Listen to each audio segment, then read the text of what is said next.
Hey everyone, we're happy to talk just a minute about the book that we wrote together, the two of us and Hari, about the spirit of the valley. Just some ideas that we really appreciate in the book. Me personally, I think that the whole positive spirit of the valley is really crucial.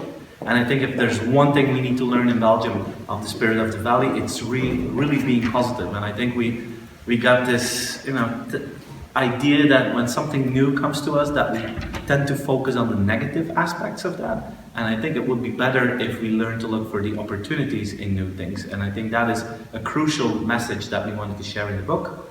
And by being more positive at the same time, we would like to have more ambitious companies. And I think one of the crucial things and one of the really inspiring things of the Valley is that you meet people all the time that want to change the world and that have the feeling how small or how big their company is, that they have a huge impact on society with that.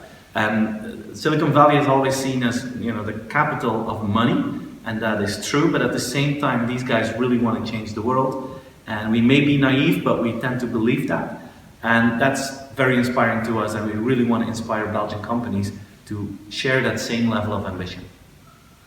Maybe one of the things that we've also seen and really wanted to put in the book as well is that it's not about celebrating just the successes. It's also about dealing with failure. And I think this is something where we have a lot to learn. I think in Western Europe and certainly in Belgium, we don't like risk and we don't like failure. As a matter of fact, we've often said that if somebody starts something and tries something and fails, they're often almost tarnished for life.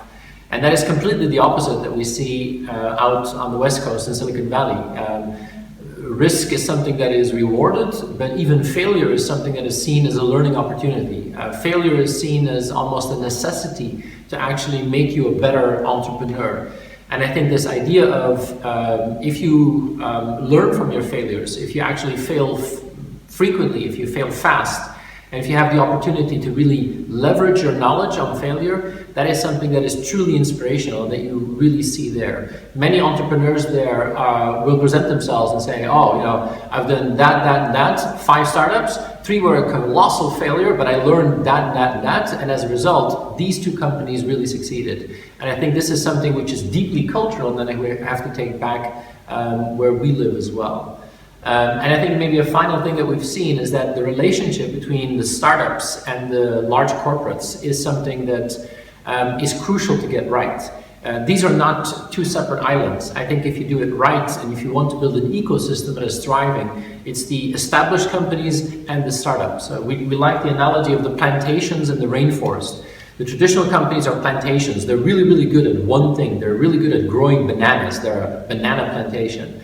But then you have the rainforest, which is a tropical jungle where there is danger and excitement, but you can get bitten by a snake and you die, or there's a bug that has a venom that could cure cancer.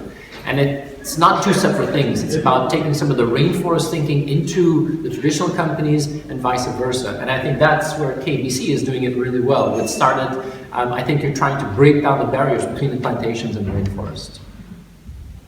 That's it. I hope you will enjoy the book, and if you read it, let us know what inspired you. So, bye-bye. Thank you very much.